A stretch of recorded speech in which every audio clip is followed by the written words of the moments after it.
poderiam dar uma palavra de conforto para as famílias que têm autista na família? Bom, primeiro é que o transtorno do espectro autista, ele é muito largo. A gente não tem só uma expressão de autismo.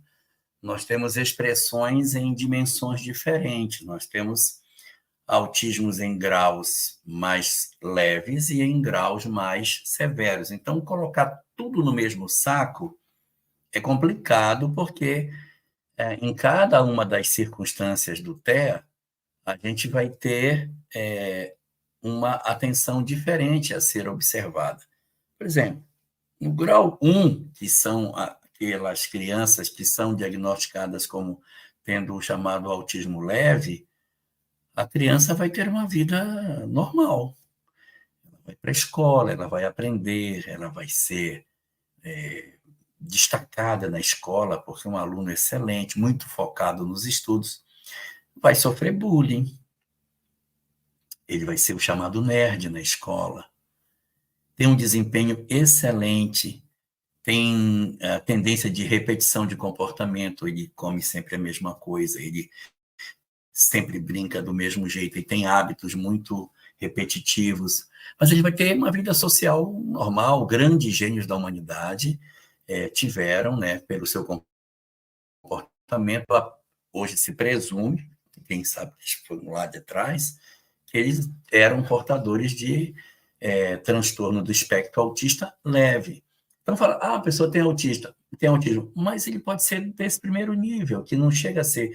Então, para esses casos, atentar para a rotina, não quebrar a rotina deles, estar bem próximo. São, às vezes, ingênuos, então a gente precisa estar perto para não deixar com que eles tenham determinadas experiências que as pessoas que são malvadas podem fazer. Então, você tem que cuidar, mas eles vão ter a vida deles, vão estudar, vão se formar, vão crescer, vão casar, vão ter a vida, mas será sempre uma vida mais regrada. E você vai encontrar outras expressões do TEA que são mais severas, que são aquelas no qual a criança ela não fala, a criança tem pouca interação com o mundo exterior, e tem os graus bem severos em que a criança não fala absolutamente nada, não interage com ninguém, fechada no seu mundo, isolada, tem dificuldade enorme de conseguir sair do seu mundo fechado em que ela se encontra. Então, você vai ter graus diferentes em relação a cada um desses, né? Você vai ter que aprender a lidar com essas questões. Mas o que se pode dizer para essas famílias? O que se pode dizer é o seguinte: independente do grau em que essas crianças se encontrem do transtorno autista, a gente vai perceber o seguinte: essa experiência ela é relevante para a existência? Aí você vai me dizer sim, ela é relevante para a existência. Então, elas não são obra do acaso. Não são circunstâncias que às vezes acontecem na vida e que não geram sequelas no comportamento do indivíduo. Se é algo que vai ter uma consequência significativa na vida do casal e também na vida da criança, então é porque isso tem um sentido mais profundo. Isso pode ser uma prova para os pais, no sentido da dedicação, do amor, de que eles se voltem para isso. É possível, não dizendo que seja, é possível que a criança seja alguém ligada ao casal, mas pode ser que, de repente, a criança seja ligada à mãe e não ao pai, ligada ao pai e não à mãe, mas está casado, vem junto e não importa querer saber, eu quero saber se é meu, do meu marido. Isso não importa. Veio para a família, nós vamos cuidar. E a gente vai oferecer o que a gente puder. E redefinir as nossas expectativas, porque, de acordo com a severidade do autismo, as nossas expectativas têm que ser revistas. Às vezes eu tenho uma expectativa de que meu filho não vai ser. Mas, embora ele não seja aquilo que a minha expectativa desenhou para ele, essa é uma oportunidade absurda para que essas entidades comecem a se reconstruir.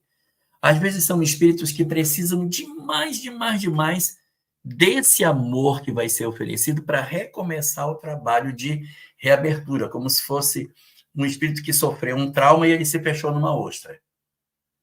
E se eu não entregar amor, a ostra continua trancada.